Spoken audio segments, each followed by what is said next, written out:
Bonsoir. Bonsoir à ceux qui étaient déjà là et ceux qui sont nouvellement arrivés. Vous avez pu voir, hein, je vous avais dit que Pierre Perret était plus profond, complexe qu'on pouvait l'imaginer. Ceux qui étaient là ont peut-être pu voir combien cette personne était beaucoup plus que ce que certains en disent. Alors, on va recevoir maintenant quelqu'un qu'on appelle communément un génie, quelqu'un d'extrêmement original, d'abord par son apparence physique. Tout le monde connaît les vêtements qu'il met, le soin qu'il met à ne pas être confondu avec quelqu'un d'autre. Et puis, évidemment, un savant de la plus haute distinction, puisqu'il a eu la médaille Fields, qui est délivrée tous les 4 ans, à 4 personnes, et qui est en mathématiques la distinction la plus élevée qu'on puisse connaître, à moins de 40 ans. Donc, voilà, c'est quelqu'un qui... Voilà, ils sont une petite poignée en France à avoir ce niveau intellectuel d'abstraction. Et en plus de l'abstraction dont il a fait la preuve, il y a évidemment le fait que c'est quelqu'un qui a décidé de faire que les mathématiques, le raisonnement mathématique, la signification des mathématiques puisse être connue par tout le monde. C'est-à-dire qu'il fait une révolution pédagogique. Et on sait tous, hein, pour être passé dans les écoles, que les mathématiques, c'est quand même l'angoisse première de l'élève des classes primaires et secondaires. Tout va bien.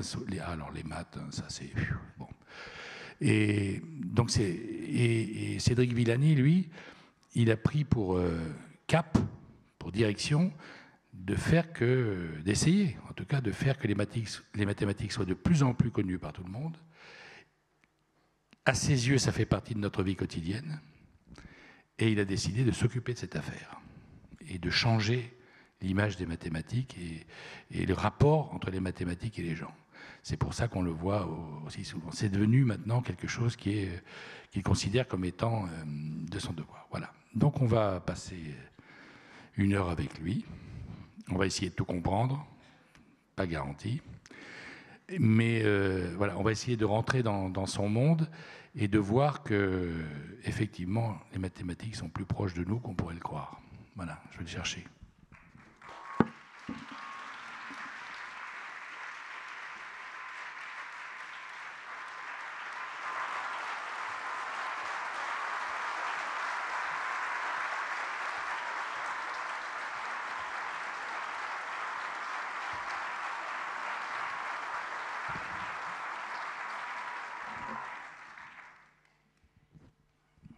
J'ai failli Bonsoir. tomber.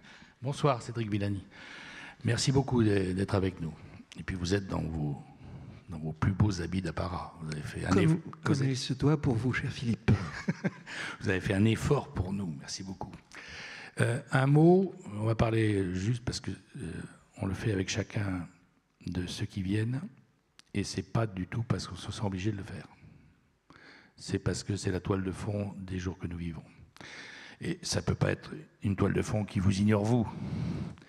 Et en tant qu'intellectuel capable d'abstraction très puissante, je me demandais si, dans votre tête, vous aviez vu les choses différemment de nous, autre chose, ou bien si vous aviez subi le sort ordinaire qui est le nôtre. Les réactions ordinaires qui sont... Par rapport au vendredi 13, oui, je pense que les réactions sont les mêmes pour tout le monde, cerveau de matheux ou cerveau de non-matheux. Les réactions sont les mêmes, mais beaucoup d'empathie, quelque chose qui vous frappe à la figure. Alors, vendredi dernier, j'étais au Portugal, à Lisbonne, et donc ça avait un caractère particulier. Et j'ai pu voir le lendemain sur la sur la grande place Marquis de Pombal, il y avait des gens qui étaient venus mettre des drapeaux français, des cierges, des choses comme ça, déposer une gerbe. À Lisbonne. À Lisbonne. Et alors, ça m'avait rappelé, vous savez, Lisbonne a connu ce tremblement de terre considérable au début du XVIIIe siècle, un des plus grands qu'il y ait jamais eu en Europe. Et j'ai appris à l'école grand tremblement de terre et Voltaire qui parle de ça et l'empathie qui se manifeste des grands intellectuels français pour le peuple portugais à cette occasion-là. Et là, j'avais l'impression de voir le retour, l'empathie qui se manifestait des Portugais pour cette tragédie qui s'était passée à Paris. Les Portugais, comme on sait, sont assez francophiles, beaucoup parlent le français. Ils sont venus ici, très nombreux, pendant les périodes de dictature au Portugal. Absolument. Et donc, ça revêtait un caractère particulier. Et vous êtes, c'est pas un secret de dire que vous avez 2 enfants. Oui. Et comment vous avez parlé à vos enfants? D'abord, comme j'étais à l'étranger, c'est leur mère qui s'est chargée de leur en parler en priorité. On n'est pas très... À la maison, ils ne sont pas très connectés, de sorte que mon fils est allé le lendemain matin à l'école sans se douter que c'était annulé. C'est quand il est arrivé là que les copains lui ont dit « Ah non, il n'y a pas classe aujourd'hui ». Et donc ça a commencé tout de suite, le premier contact, par ce changement de vie quotidienne, enfin cette irruption dans la vie quotidienne. Quoi, il n'y a pas école, fermeture des classes. Je pense que c'est quelque chose qui tout de suite s'est manifesté de manière tangible et non de manière abstraite. Et puis après, on a l'habitude de ne rien cacher à nos enfants et leur expliquer les choses telles qu'elles sont et quelles sont les forces en présence et de quel côté il faut se ranger sans hésiter. Est-ce que, ce sera la dernière question sur ce sujet, est-ce que vous avez le sentiment que ça va changer quelque chose chez vous? Je ne parle pas des choses, des choses pratiques dans les jours qui viennent. Non, je parle plus profondément de quelque chose, de votre rapport, de ce que vous pensez du monde, de la violence, des temps qui nous attendent, etc. Est-ce que vous avez vous-même, vous avez réfléchi déjà, ou bien vous avez pensé, est-ce que vous pensez que quelque chose d'important et qui va changer les choses s'est passé ou pas? Je pense que quelque chose de fondamental s'est passé. D'abord, il y a la question du sentiment d'insécurité avec lequel il s'agit de vivre et qu'il s'agit de maîtriser, parce que on peut être prudent, responsable, tout ce qu'on veut, mais en aucun cas la peur n'est quelque chose de bon dans l'affaire. Et puis, on est face à un problème qui n'est pas un conflit entre nations, mais qui est un conflit entre idéologies, entre façons de voir le monde, et un problème dans lequel les gens qui sont intellectuels, rationnels et tout ça ont tendance à estimer qu'ils sont atteints au plus cœur de tout ce à quoi ils croient.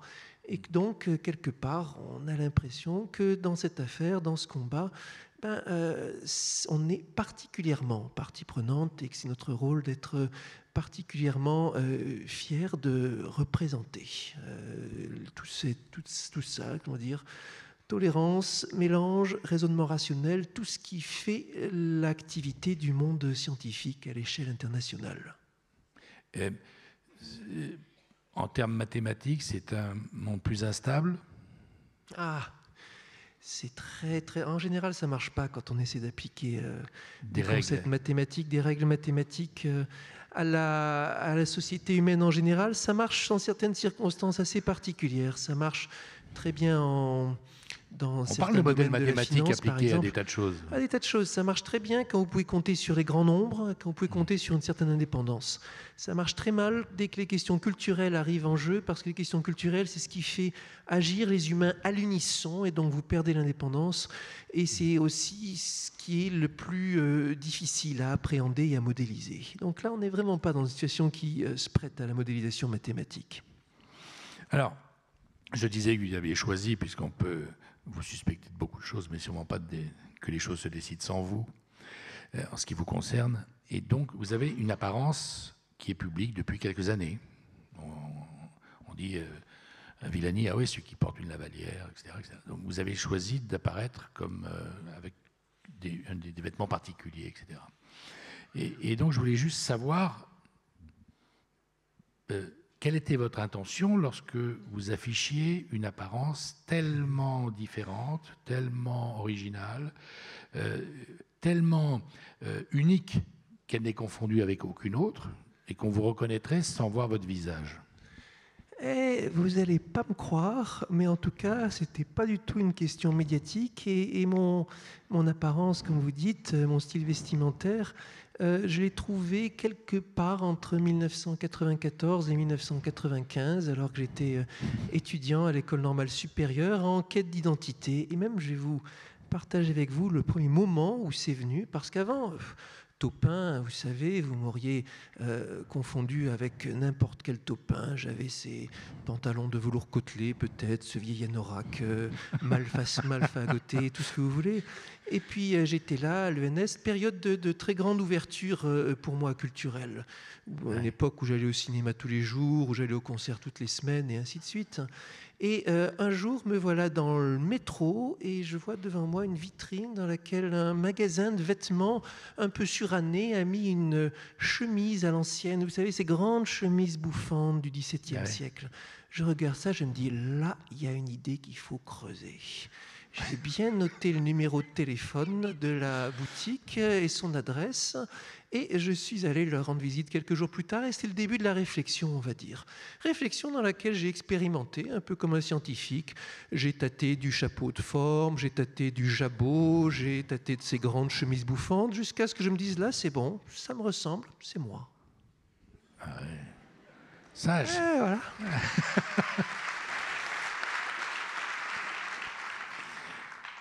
L'habit fait pas le moine, mais fait le mathématicien, c'est ça?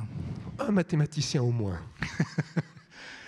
Ah, je ne savais pas que c'était le résultat, qu'il y avait eu des essais précédents. Il faut des essais. Moi, je suis toujours, qu'est-ce qu'on va dire? Vous êtes un physicien Je aussi. suis du genre, qu'est-ce qu'on va dire, assez intransigeant, que je me suis mis quelque chose en tête, on va jusqu'au bout, mais assez flexible pour déterminer quelle est la route à prendre. Ouais. Vous avez raconté dans ce livre, on va parler tout à l'heure des coulisses de la création, vous dites qu'un jour vous êtes arrivé, c'était en cours, à Normal Sup, vous êtes arrivé sans votre avis parce que vous n'avez pas eu le temps de le prendre, vous êtes arrivé en jean et en chemise, personne ne vous a reconnu. Ah, ça c'était une conférence. C'était une conférence. Non, mais c'était plus subtil que ça. Non, c'était une conférence que je devais faire. J'étais déjà chercheur assez reconnu et je ne sais plus d'où je débarquais, en tout cas de l'avion. J'avais mon costume habituel dans une valise, mais j'arrive avant vous voyez, pour voir la salle, les réglages, comment ça va être la conférence, tout ça. Et là, il me voit, oh Cédric, qu'est-ce qui t'arrive? Mais t'es malade? Qu'est-ce que c'est ça? Comment c'est possible? Et tout ça. Mais là, vraiment, c'était quelque chose qui était inouï. Alors je me suis dit, oulala, ça a l'air de les affoler, je vais vite reprendre mon costume habituel. Ce qui était prévu, mais bon, voilà. Vous n'avez pas eu le temps de mettre en place. Pas le temps de mettre en place. Alors, la question, c'est intéressant que vous passiez tant de temps sur la question vestimentaire, mais évidemment, elle était importante pour moi. En même temps, je crois, dans certains de mes contacts à l'époque, je me souviens de certains enseignants disant « Ouh là là, celui-là, il a vraiment l'air d'un charlot » et tout ça. Mais quelque part, après, dès qu'ils voient que derrière, il y a du solide, qu'il y avait du répondant, ils se disent, bah, voilà quelqu'un qui s'assume, et puis voilà, on va considérer ça comme un point positif. Ouais. En fait, vous vous êtes fabriqué une difficulté supplémentaire pour qu'on puisse apprécier la qualité de votre raisonnement, c'est ça? Là, vous êtes trop savant pour moi, et voilà, je pourrais être sur le divan. Non, mais j'essaie de rentrer dans votre mécanique. Le psychanalyste. Alors, puisqu'on commence à aller là et que notre thème c'est l'enfance, je vais dire que enfant, j'étais un enfant extrêmement timide et considéré par tous les collègues de ma classe, par mes enseignants, comme vraiment le modèle de timidité. Ça m'a suivi assez longtemps, puisque encore à l'âge de presque 17 ans, quand je passais mon baccalauréat, et j'avais été particulièrement bon dans les résultats du baccalauréat, alors j'avais droit à ma petite interview 20 sur 20 dans partout, le magazine local. Bon, c'était plus difficile que maintenant. Hein. Maintenant, les jeunes, ça leur arrive d'avoir 20 sur 20 partout, ou 20 de moyenne. Mais moi, j'avais un bête 18 et quelque chose qui, à l'époque, n'était pas mal. En tout cas, j'avais ma petite interview dans le journal local, et le journaliste, il écrit « Cédric Villani, monument humain à la gloire de la timidité ». Ça, c'était en 1900... Oui, mes amis, c'était en 1990. Vous avez la mémoire longue. Et ça, j'ai bien retenu. Aussi, j'ai appris ce jour-là qu'il fallait se méfier des journalistes, parce que je leur ai dit, ils m'ont demandé, il y a des cours que vous aimez moins que les autres? J'ai dit, les cours de philo, vraiment, ça m'ennuie, mais ça, s'il vous plaît, ne le dites pas. Et évidemment, qu'est-ce qu'il a fait? C'était le titre. Il l'a mis en plein, en gros, et tout ça. Ce jour-là, j'ai appris qu'il n'y avait pas de off avec les journalistes.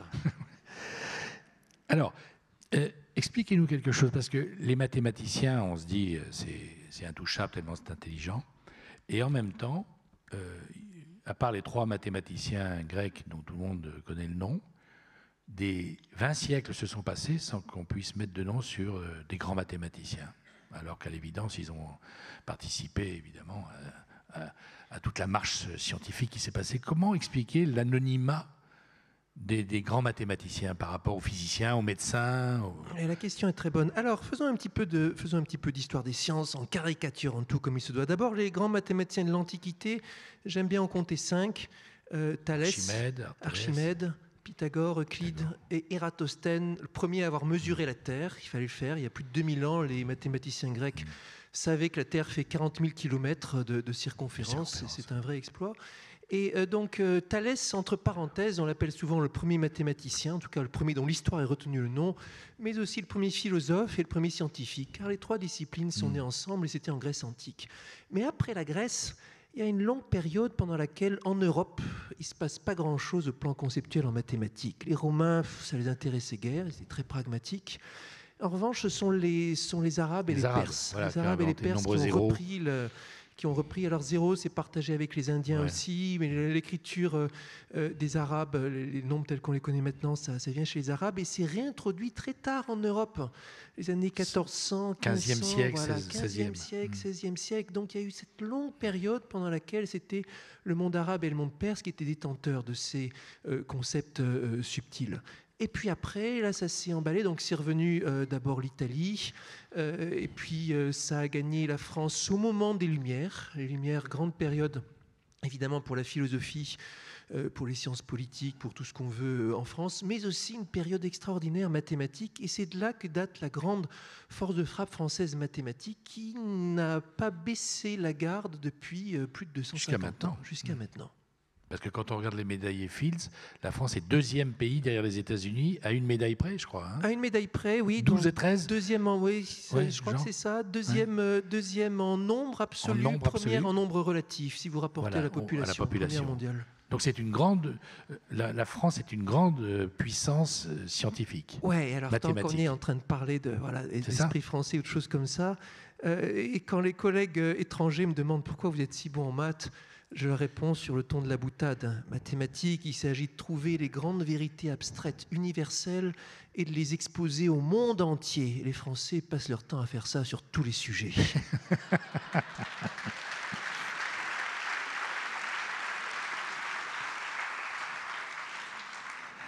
Très bon entraînement des Français sur ce sujet, c'est vrai. Alors, on a dit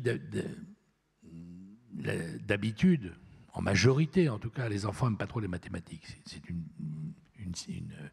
espèce de barbarie, les mathématiques. C'est un truc complexe, exigeant. Exigeant, oui. Exigeant. Et vos 2 parents étaient des littéraires, profs de littérature tous les 2. Lettres classiques. Lettres classiques. Un frère qui est musicien, compositeur. Donc a priori, les maths, c'est pas bienvenu dans la maison. Comment se fait-il que l'enfant que vous étiez a épousé les mathématiques dans un mariage fusionnel? Bonne question. Et ma maman aimait bien dire c'est la cigogne qui les apporte. On ne sait jamais ce qu'ils font les gamins et ils vont prendre les idées même si c'est pas forcément de leurs parents. Alors je dois dire d'abord que enfant, je vous dis tout à l'heure, j'étais particulièrement timide. Entre parenthèses, j'ai moins souffert d'être timide que de m'entendre dire sans arrêt il faut être moins timide et tout ça. Il faut y aller. Il faut y aller. Ça me faisait souffrir. Je me suis mis à y aller quand c'est venu naturellement. Ouais. Mais c'était un vrai crève-cœur de s'entendre dire sans arrêt allez, il faut de l'audace et tout ça. Et on va dire aussi que c'était un peu une petite enfance, dans une sorte de grand flou, un grand brouillard. Je ne saurais pas trop dire qu'est-ce qui a commencé comment. Je pense que j'étais le genre de gamin très plongé dans les livres. Je pense que je connaissais l'ordre des planètes du système solaire avant de connaître l'ordre des saisons. Je connaissais les noms de tous les dinosaures qu'on voyait dans les bouquins pour enfants. Donc le genre gamin qui, alors souvent malade et souvent restant au lit, toujours plongé dans les livres avec une attention considérable Et mathématiques, ça m'a tout de suite plu. J'ai pas souvenir d'une époque où ça me semblait rébarbatif. Alors, il y a un monde entre s'amuser à faire des jeux et en faire plus tard son métier, y passer des années de sa vie. Mais j'ai pas souvenir d'un temps où ça me plaisait pas. Et toujours, j'ai trouvé quelque chose de ludique. Après, il y a eu la révélation quand on s'est mis à faire des démonstrations à l'école, entre 13 et 15 ans, peut-être, quand on apprend ce que c'est que faire une démonstration, entre 12 et 14 ans, 12 et 15 ans peut-être. J'avais des petits cahiers dans lesquels je notais les théorèmes, les axiomes, théorème de Thalès, on fait ci avec ça. Et je trouvais ça passionnant et très proche. Mathématiques, souvent, pour les enfants, ça apparaît comme quelque chose de très étranger. D'où ça sort? Raisonnement logique, il y a quelque chose de sûr, c'est que le cerveau humain n'est pas naturellement fait pour ça. Il n'est pas fait pour la logique. Non. Autant on est des êtres parlants, des êtres discutants et des êtres chantants et tout ça, argumentants, mais on argumente naturellement selon des émotions. L'idée d'argumenter spontanément sur de manière l'idée du raisonnement déductif, elle n'est pas venue spontanément. Certainement, de manière évolutive, ça a dû venir pour renforcer les argumentations, à une époque où les hommes devaient se convaincre les uns les autres pour faire des choses en groupe. Mais on n'est certainement pas fait pour la logique. Et cette idée qu'en mathématiques, tout va reposer sur la logique absolue, on n'a pas droit à l'expérience, on n'a pas droit à la comparaison, on n'a pas droit à l'exemple, c'est quelque chose qui peut être un peu traumatisant. Mais le revers de la médaille, c'est que la mathématique, c'est quelque chose qui peut être très proche de vous. C'est la seule science que vous pouvez embrasser en entier, sans avoir besoin de croire les autres, par exemple. C'est la seule science que vous pouvez vérifier. C'est-à-dire, vous avez appris à l'école, par exemple, que la matière est faite d'atomes, et vous y croyez. Vous avez déjà vu un atome? Non, malheureusement. Malheureusement. Et vous avez cru les autres, vous avez eu raison. Oui, sans vérifier, c'est ça que sans vérifier. Alors qu'une preuve mathématique, c'est fait sur des triangles, sur des lignes, vous pouvez les refaire vous-même, vous pouvez les vérifier, vous pouvez les voir. Et en mathématiques, c'est la discipline, vous pouvez faire quelque chose que dans aucune autre science on peut faire dès que vous êtes gamin, contredire l'enseignant quand il se trompe. Ça m'est arrivé quand j'étais gamin, des fois, aller voir l'enseignant à la fin de la classe, vous voyez, et là, il n'y a pas un petit problème avec le raisonnement, là. Et puis, le prof, il est obligé d'admettre s'il y a une faute dans la preuve. Donc c'est transparent. C'est transparent, c'est entièrement vérifiable. Et c'est ce qui est le plus proche de vous, si on veut. Parce que vous pouvez le reproduire, vous pouvez le refaire, vous pouvez aller sur l'île déserte, emporter avec vous le raisonnement mathématique et le refaire. Et d'ailleurs, il y a des exemples puisqu'encore là, pour revenir encore sur le thème de l'enfance, il y a des exemples ici et là de jeunes enfants mathématiciens un peu prodiges qui reconstituent énormément de ce qui s'est fait en mathématiques. On dit que c'était comme ça pour dans les Pascal. temps anciens, mais il le redécouvre même tout seul. On dit que Pascal, c'était ça qu'il avait fait tout seul, en retrouvant plein de l'axiomatique grecque, mais sans avoir le vocabulaire qu'il fallait. On dit que le jeune Gauss, tout seul, avait redécouvert certaines techniques intéressantes, tout seul par lui-même. En physique, vous ne pouvez pas. Petite anecdote qui aussi est l'une des anecdotes les plus connues sur l'enfance des mathématiciens et que je lisais quand j'étais tout gamin dans certains bouquins de vulgarisation. Donc le jeune Carl Friedrich Gauss, qui allait devenir l'un des mathématiciens les plus célèbres de tous les temps, jeune allemand, pas encore mathématicien, mais à l'école primaire, un jour, le maître, pour les faire tenir tranquilles un peu, leur demande d'additionner tous les nombres de 1 à 100. On ne fait pas plus bêta, 1, plus 2, plus 3, plus 4. Et voilà tous les gamins qui prennent leur ardoise ou leur feuille. Ils remplissent des cahiers entiers. Oui. Et le jeune Gauss, il réfléchit. La courbe de Gauss, c'est ça? La courbe de Gauss. Mais vous êtes très bon. C'est le même. Vous êtes très bon. Il y a la courbe de Gauss, la courbure de Gauss. Et alors, pour revenir au petit Gauss, il réfléchit, il écrit directement le résultat et il l'apporte au maître. Et parce qu'il avait réfléchi, il doit y avoir une formule générale pour additionner tous les nombres, bêtement les additionner. Je vais pouvoir faire comme ça. Et même, je vais vous faire le raisonnement et on va voir, vous allez en direct comprendre et voir que c'est... Ouais. Dans votre tête, représentez-vous les nombres de 1 à 100. Il y a un petit caillou, en dessous 2 petits cailloux, en dessous 3 petits cailloux, puis 4 petits cailloux, etc. Et ça fait comme un triangle. Vous êtes d'accord avec moi? 1, puis 2, puis 3, etc. Voilà. Jusqu'à une base de 100. Avec une base de 100, parfait. Et maintenant, le triangle, vous le renversez et vous mettez la base en haut, de sorte qu'il y a 100 petits cailloux, 99, Pyramide inversée. Pyramide inversée. Et vous les mettez l'un à côté de l'autre, de sorte que le 1 est en face du 100, le 2 est en face du 99, exact, etc. Exact. Maintenant, première ligne, 1 plus 100, ça fait 101. 101. 2 plus 99, 101. 3 plus 98. Toutes les lignes ont la même somme. Ont la même somme. Et des lignes, il y en a 100. Donc quand je fais la somme de tout, c'est 101 fois 100.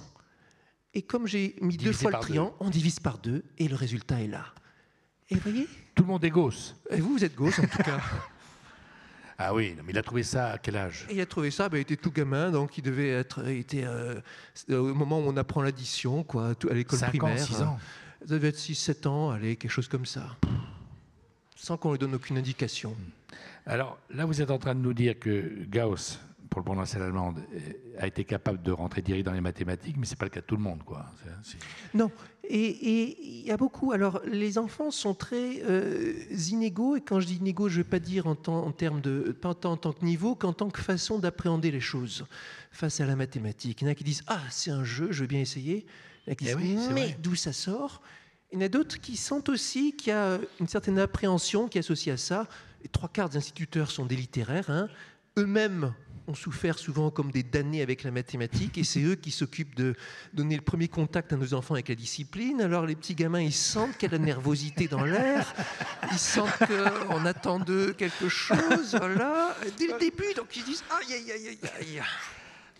Et en plus de ça, il y a des mondes derrière. Par exemple, on apprend, tout gamin, on commence à compter.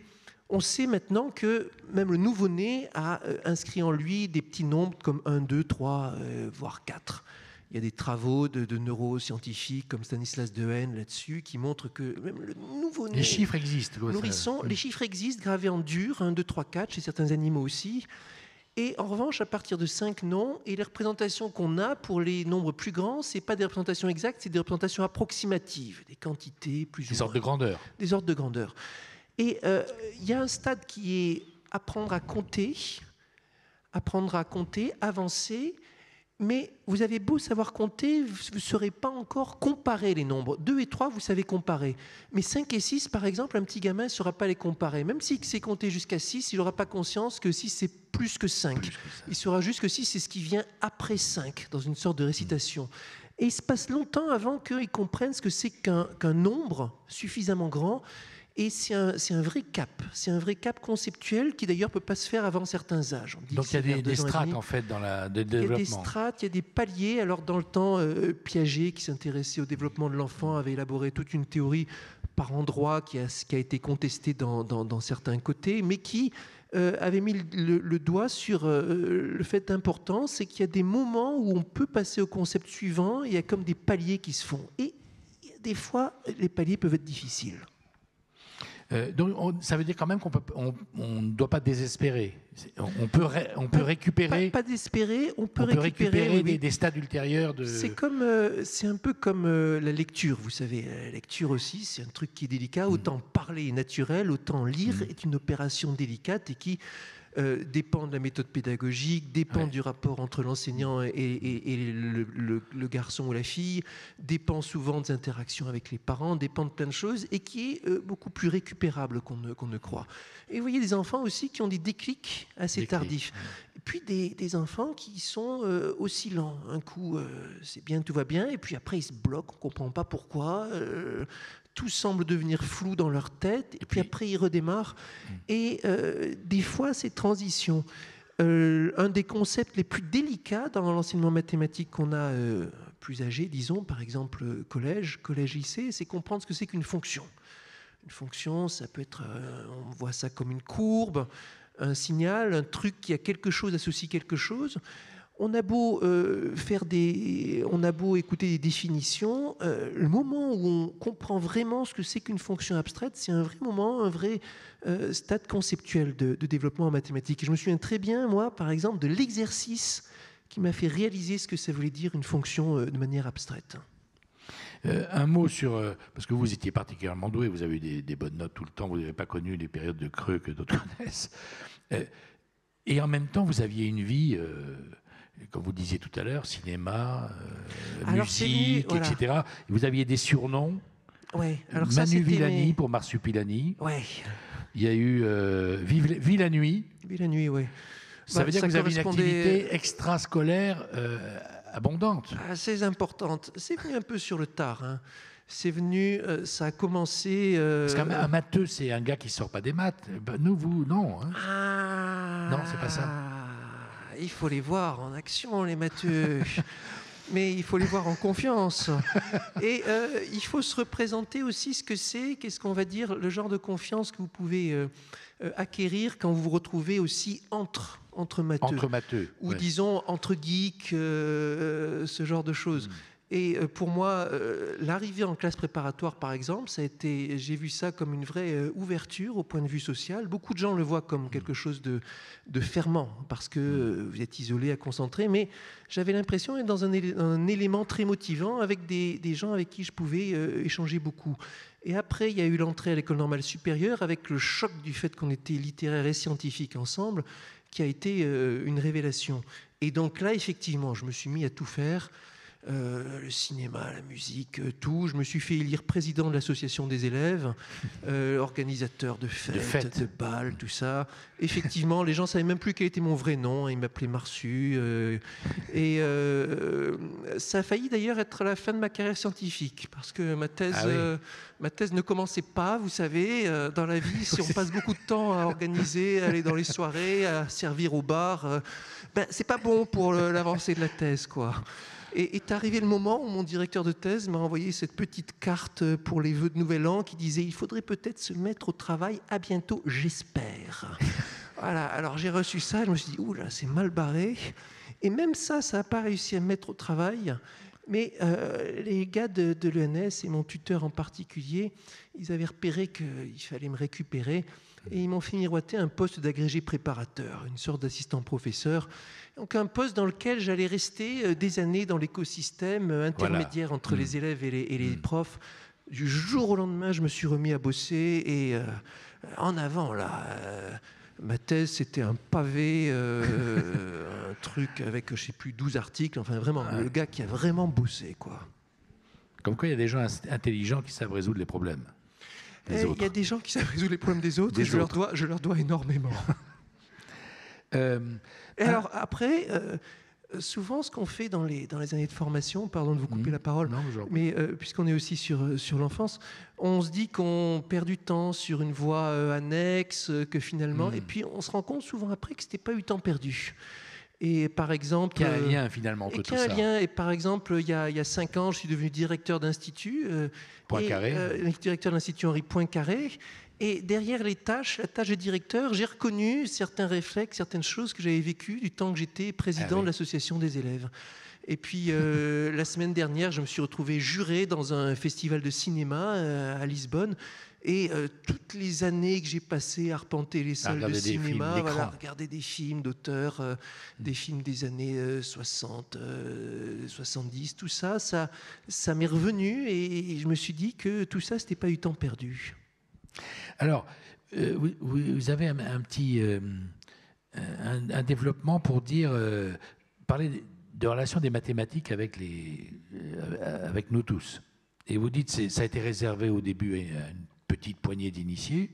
Ensuite, Jules Verne est arrivé et a entamé la démocratisation par ses livres qui ont rayonné. De la science en général, je dirais. De la science en général, oui. Voilà. Et ensuite, avec Einstein, les gens comprennent que la science est affaire de société, je vous cite là, l'affaire de tout le monde, une affaire sérieuse menée par d'éternels gamins. Oui, une affaire sérieuse menée par d'éternels gamins. Alors, je vais commenter plusieurs aspects. D'abord, Einstein est associé à plusieurs choses. Ce qui a rendu Einstein mondialement célèbre, c'est quand on a fait la vérification, juste après la Première Guerre mondiale, que sa théorie de la relativité générale marchait extrêmement bien et permettait de prédire des choses sur les trajets de la lumière dans l'univers que la théorie de Newton ne permettait pas du tout de prédire. Et c'était la remise en question d'une théorie qui avait tenu 3 siècles. 3 siècles. C'était quoi Newton, les années 1660, voilà. La pomme. Et alors, la pomme, la fameuse image et tout ça. Évidemment, l'image est fausse, mais c'est pas grave. Et donc, il y avait ça pour Einstein, mais aussi, c'était le symbole de cette nouvelle physique qui était arrivée avec le début du XXe siècle, avec la physique atomique, et qui allait se concrétiser de manière extrêmement brutale avec la bombe atomique, qui a changé complètement tous les rapports de la science avec la société. Bombe atomique, c'est le moment où l'homme fait quelque chose qui est d'une puissance tellement inouïe qu'on ne peut pas y croire, avec un appareil qui a la taille comme ça d'un petit ananas, on peut détruire une ville entière, et qu'il doit aux avancées scientifiques, physiques et mathématiques les plus poussées de l'époque. Ça porte en germe, on se dit déjà, la destruction de l'humanité, et on comprend d'un coup qu'une guerre peut se gagner juste par la science. Les États-Unis, 1939, étaient complètement dans les choux pour ce qui concerne la recherche atomique. Ils n'étaient même pas un acteur de première division sur ce sujet-là. Et en 1945, c'est les plus avancés du monde sur ce sujet, parce qu'entre-temps, ils ont mis en place un programme d'une puissance extraordinaire pour capter tous les cerveaux qui savent faire ça et mettre sur pied ce gigantesque programme technologique. Et là, c'est le moment extrêmement douloureux où l'humanité se réveille. La science, c'est l'affaire de tout le monde. C'est un truc qui peut tous nous tuer. Et c'est un enjeu vital dans la souveraineté géopolitique d'un pays. Et vraiment, ça change les rapports avec tout ce qu'on peut avoir peur et en même temps tout ce qu'on a d'appétit pour mettre en place la meilleure science du monde.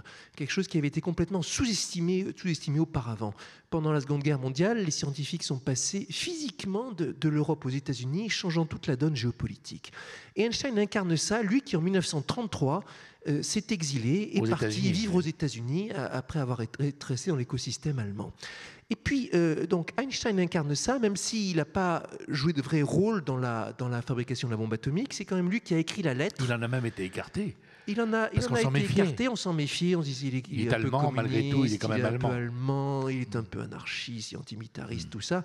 Mais au départ, c'était lui qui avait écrit la lettre, il était un peu le front person, si vous me permettez, du projet de bombe atomique. Il avait écrit la lettre au président Roosevelt, une lettre qui allait convaincre les choses. Donc Einstein incarne ça.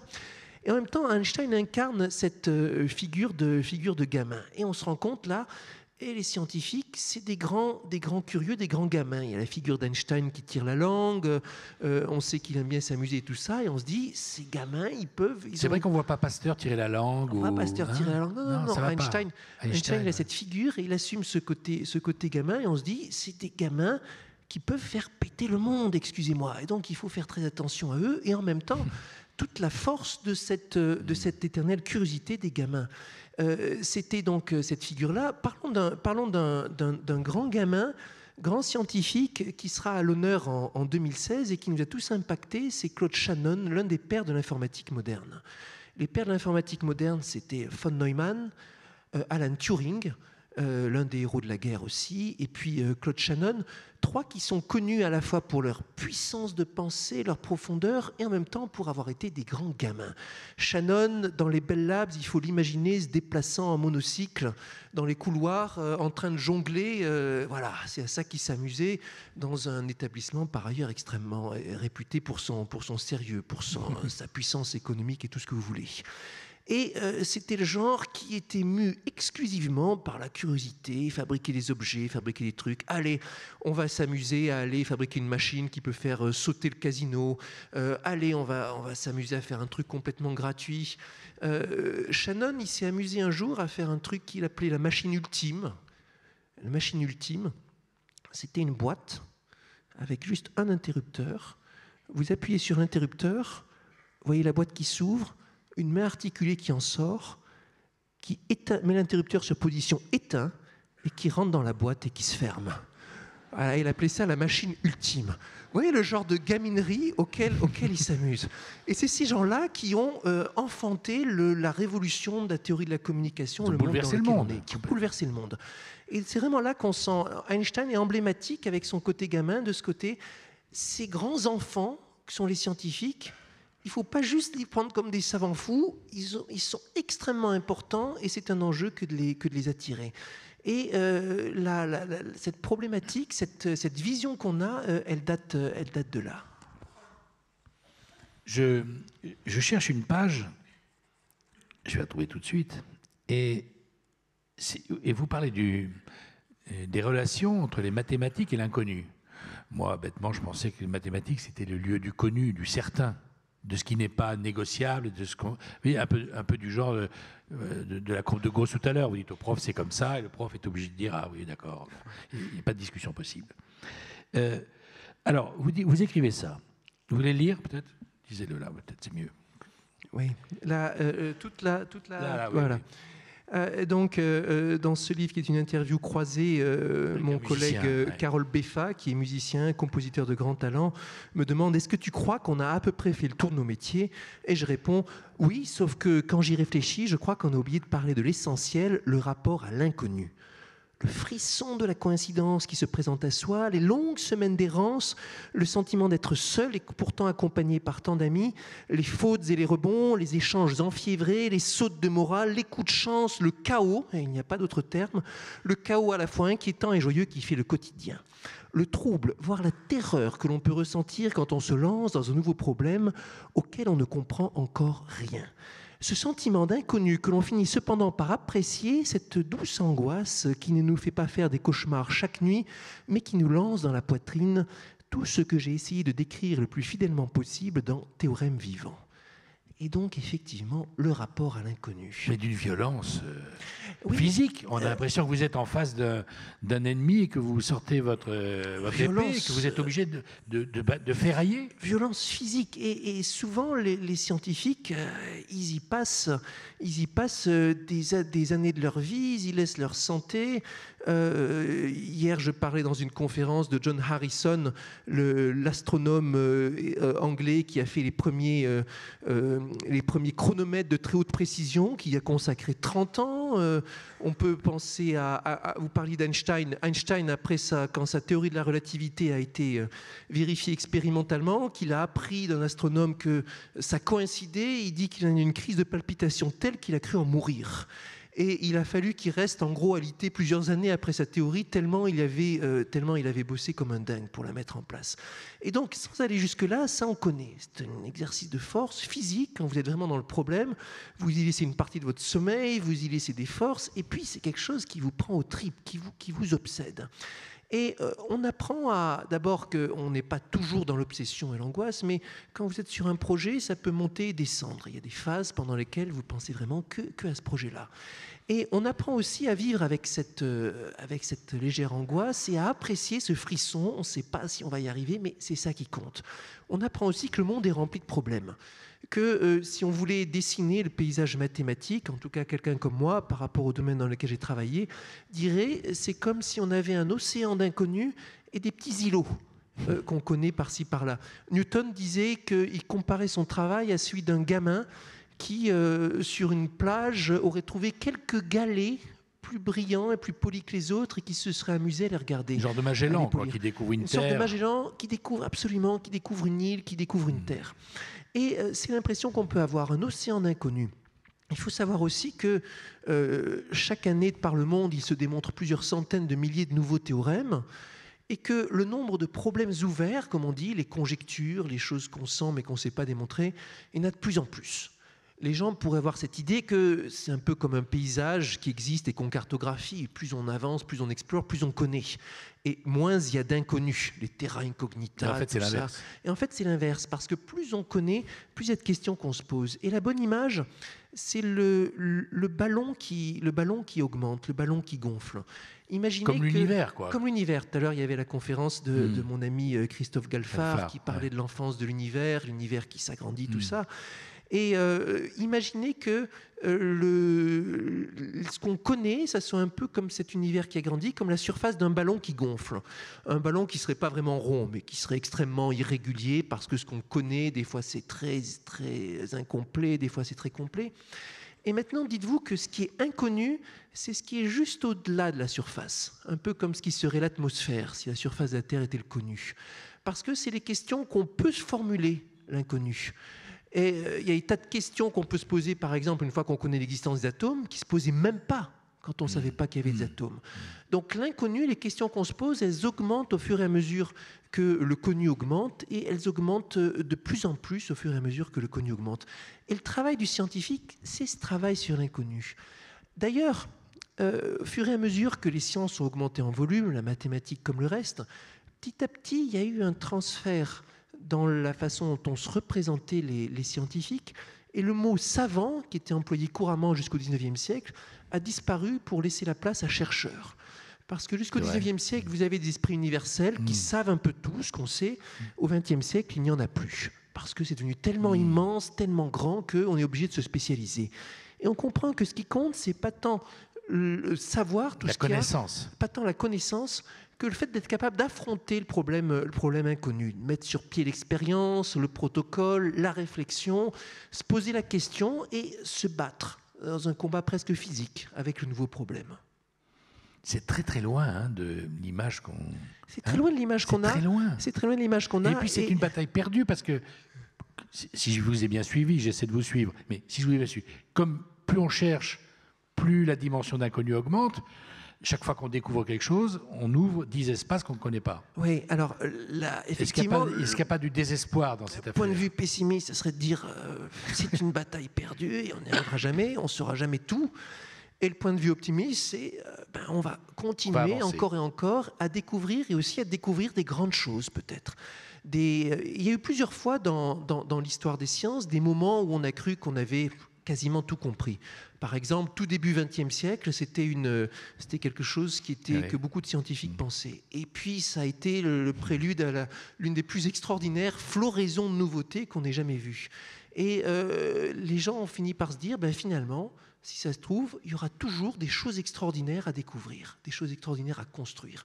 Et ça, c'est la vision optimiste, si l'on veut. Et c'est aussi une vision qui va bien avec, je vous parlais de la curiosité comme moteur principal du scientifique. Les grands scientifiques, les plus grands, ce qui les meut, c'est toujours ça, le rapport à une énigme, à résoudre, le problème qu'on peut avoir à trouver quelque chose. Alan Turing, dont je parlais tout à l'heure, qui a joué un rôle clé pendant la Seconde Guerre mondiale pour casser le code secret utilisé par les sous-marins allemands, c'était pas quelqu'un qui avait des idées politiques fortes. Il n'y a aucun texte de lui où il parle du nazisme ou de choses comme ça, c'était pas un politique. Mais lui, ce qui le fascinait, c'était cette énigme à résoudre. En un temps très limité, parce qu'il fallait très très vite. Il fallait aller vite, bien sûr. Très très vite. Et quelque chose de complètement nouveau. Et c'était quelqu'un qui avait dans ses tripes le frisson, le goût de l'aventure intellectuelle, aller dans l'inconnu. Et ça, c'est extrêmement puissant. L'amour-propre aussi, c'est extrêmement puissant. Quelque part, je crois, dans l'ouvrage, je raconte un épisode où, à un moment en classe préparatoire, le prof nous rend un devoir à la maison. J'avais pas été brillant et il me l'a fait remarquer. J'étais vexé comme un pou. Et il y avait un devoir sur table, un contrôle le jour même. Vous êtes déchaîné. Et j'ai dit aux copains, là, ça va saigner, là, vraiment. Et puis, effectivement, je suis parti comme un fou et j'étais premier ex aequo ce jour-là. Ça, c'est la puissance de l'amour-propre blessé. Et pour des gens comme Turing, pour ces grands mathématiciens, c'est pareil, c'est une question d'amour-propre. Il faut que je résolve ça parce que c'est mon honneur qui est en jeu, parce que je veux être le premier à faire ça. C'est un peu un comportement de gamin, pas dans ce qui est le plus sympathique dans les gamins. Je suis plus fort, je suis cap et tout ça. Mais il y a de l'adolescence là-dedans. Ouais. Il y a de l'adolescence là-dedans, absolument. Absolument. Et vous avez aussi une réflexion sur la contrainte. La contrainte, pour tout le monde, c'est quelque chose qui est, par définition, une immobilisation, quelque chose qui nous empêche de faire comme on voudrait. Directeur d'institut, ça, la contrainte administrative, il a à se battre avec ça tous les jours. Mais vous dites que c'est la condition de la découverte. Ouais, c'est indispensable à la créativité. C'est pas si original que ça. Hein. Il y a beaucoup de créateurs qui ont parlé. Il y a des écrivains qui ont dit ça, que les contraintes par exemple, des vers poétiques étaient en fait une dimension supplémentaire qui permet d'aller plus loin. Vous avez mis le doigt là-dessus d'ailleurs. Il faut réfléchir aussi au fait que la forme poétique est, parmi toutes les formes littéraires, celle qui a été historiquement la plus contrainte et partout, et celle dans laquelle la créativité est la plus prisée, l'imagination du poète. Ça va de pair toujours, contrainte et imagination. Et en mathématiques aussi, c'est extrêmement contraint, parce que c'est juste ou c'est faux, et ça doit être très rigoureux, mais en même temps, c'est sans doute la science qui met le plus à l'honneur l'imagination, avec la physique théorique sans doute. Et c'est important. Alors, j'ai l'habitude de dire qu'il y a 7 ingrédients qui sont importants dans la genèse des idées, dans la création des idées vraiment, des idées nouvelles.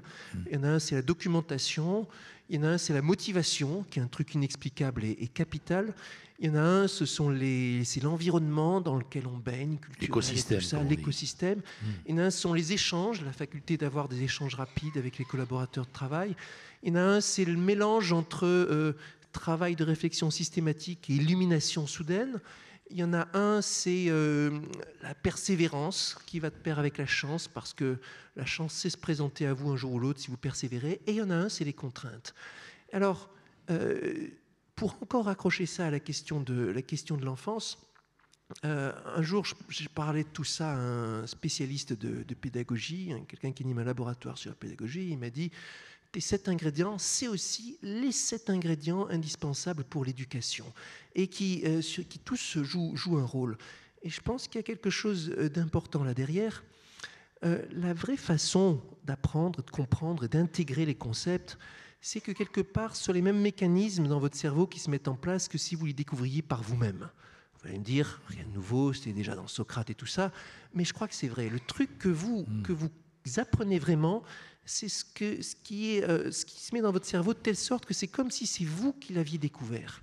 Et la contrainte, c'est indispensable aussi dans l'apprentissage. Il ne faut pas croire qu'il y a une façon d'apprendre qui sera comme ça, douce, et il y aura forcément une dose de contrainte. Et la question, c'est comment apprendre à accepter cette contrainte et comment même la rechercher. De la même façon qu'un sportif de haut niveau va aimer les moments d'entraînement, même si c'est dur, même si c'est tout ça, parce que ça fait partie de sa discipline, de la façon qu'il a de se dépasser.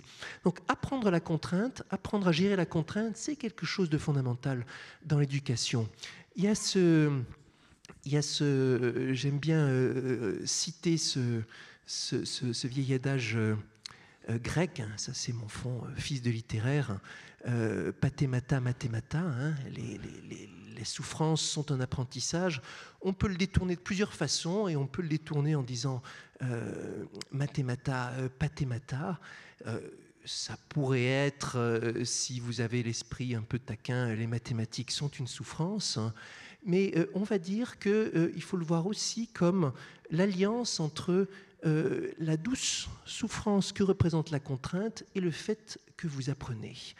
Il n'y a pas d'apprentissage vrai qui se fasse sans qu'il y ait une dose de contrainte, sans que vous soyez imposé une certaine discipline. Ça, j'y crois profondément.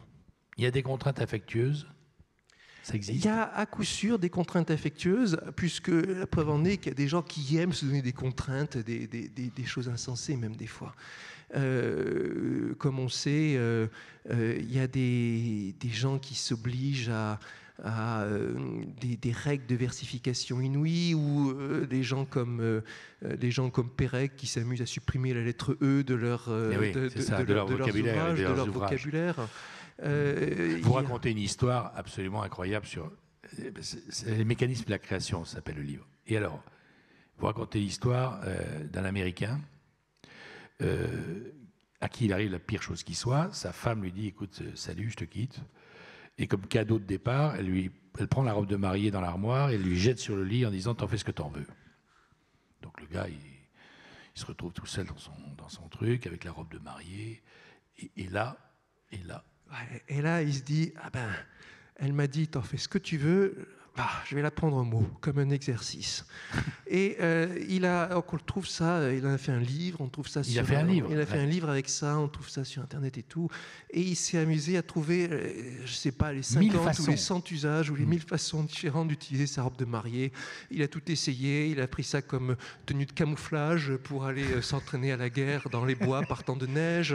Il a pris ça comme je sais pas, un truc pour un hamac, déguisement de ceci et de cela, et vraiment, il s'est ingénié à trouver toutes les façons. La résistance du cerveau. La résistance du cerveau, comment on appelle la façon de s'adapter aux contraintes, la résilience, comme on dit souvent. Et puis, vous avez des contraintes. Les contraintes, ça vous force à vous dépasser. Ça vous force à contourner les choses.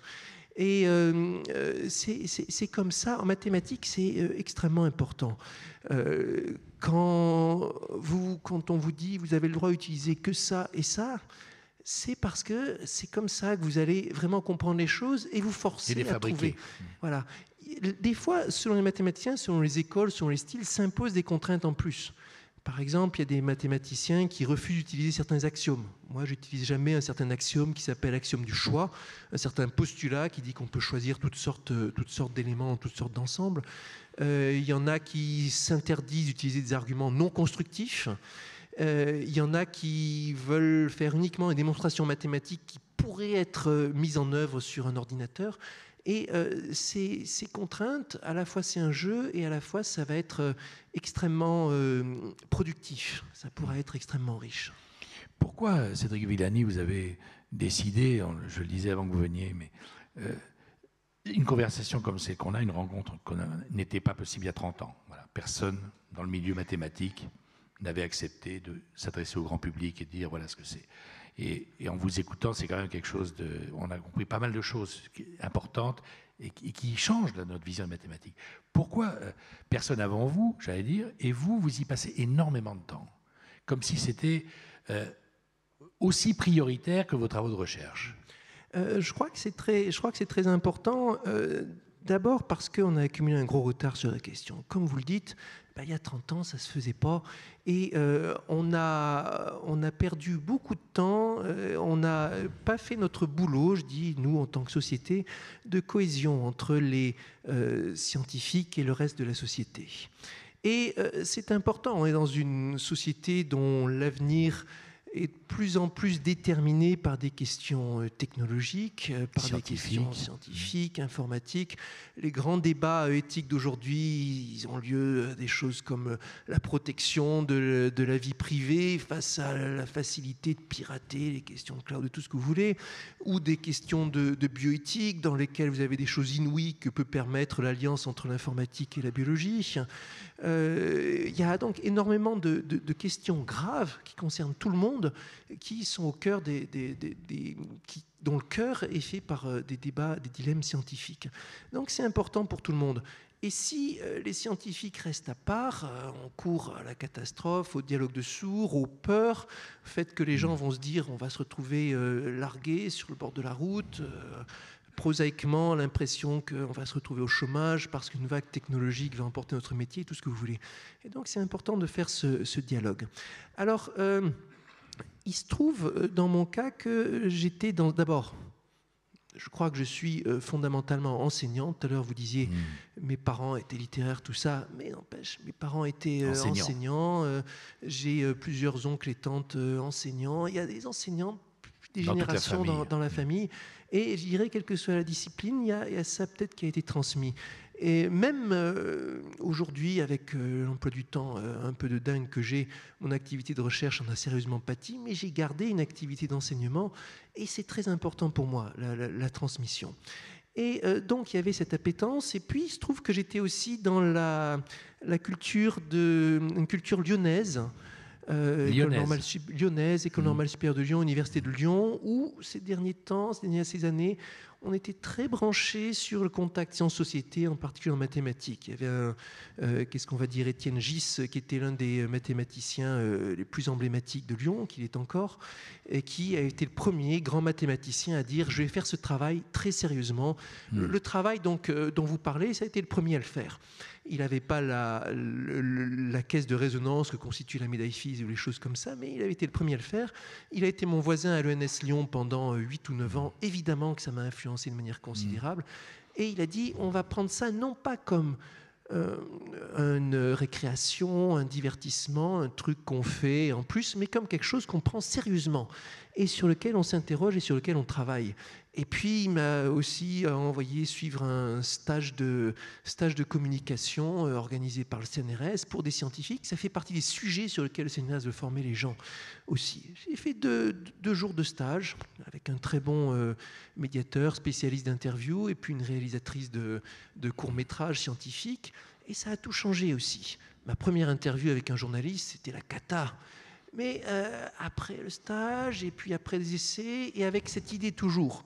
on peut améliorer ça, on peut trouver les bons mots, on peut trouver les bons concepts, les bonnes images. Petit à petit, vous progressez. Et puis, quand ça passe bien, on vous en redemande, et encore, et encore, et encore. Ces dernières années, je passe une partie non négligeable de mon temps à refuser des invitations parce qu'il en arrive tellement que c'est pas gérable. Et j'ai pu voir que c'est pas des blagues, ce que je disais à l'instant, qu'on a perdu du temps et qu'on n'a pas fait notre boulot de cohésion, parce qu'il y a un vrai vide et ça se traduit par un besoin de plein d'acteurs. Les écoles demandent des scientifiques, les groupes de réflexion, tous les entreprises. Les entreprises demandent des scientifiques. Et elles demandent des scientifiques, ça aussi, ça a été une grande révélation pour moi, une surprise. Très souvent, elles demandent des scientifiques, pas pour qu'on leur transfère quelque chose qui leur soit utile, pas pour leur transférer une technologie, mais avant tout pour un regard sur le monde, comment vous voyez le monde, et aussi comment vous travaillez, qu'est-ce que vous faites. On demande des exposés inspirants, avec l'idée que les scientifiques, non seulement ils ont compris des choses, ils ont vu des choses qui sont importantes, mais aussi ils font un métier qui est rempli d'aventures, qui est rempli de motivation, à une époque où tout le monde a besoin d'aventure et de motivation pour faire fonctionner la société. Aventure, c'est un mot qui convient. Aventure est un mot qui convient. Et c'est une vraie aventure. Quand vous vous lancez dans une thèse, par exemple, qui est le vrai changement au niveau universitaire, quand vous lancez dans une thèse, vous partez pour 3 ans, typiquement. Dans l'inconnu. Dans l'inconnu. Votre patron de thèse vous pose un sujet dont personne ne sait s'il a une solution. Il pense qu'il y a une solution, que ceci, que cela, mais il n'est pas sûr. Surtout dans des sujets théoriques comme mathématiques. Et puis, vous ne savez pas vraiment où vous allez. Je me souviens très bien, la première séance avec mon directeur de thèse, Pierre-Louis Lyons, il avait été qui était lui-même médaille Fields avant vous. Médaille Fields en 1994. J'étais extrêmement impressionné. Et il me dit, voilà, équation de Boltzmann et tout ça. Et puis, voici un problème qui serait bien de résoudre. Et puis un deuxième, un troisième, un quatrième, un cinquième. Et il me posait 5 questions comme ça. Je suis parti là en me disant, waouh, comment je vais faire ? Vous commencez en thèse, vous ne comprenez rien, vous ne connaissez pas la littérature sur le sujet, vous ne savez pas comment aborder. Très important, le patron de thèse, c'est peut-être ce qui fait de plus important, il vous donne des problèmes. Il vous donne des questions ouvertes. Et il vous dit, c'est intéressant de chercher là-dessus. Il vous donne de l'inconnu. Il vous donne de l'inconnu à manger. Et voilà, vous commencez à chercher tout ça. Et puis vous revenez avec des idées, et puis il vous dit non, oui, bon, lis un peu ça, peut-être ça donnera des idées, et puis ceci, puis cela.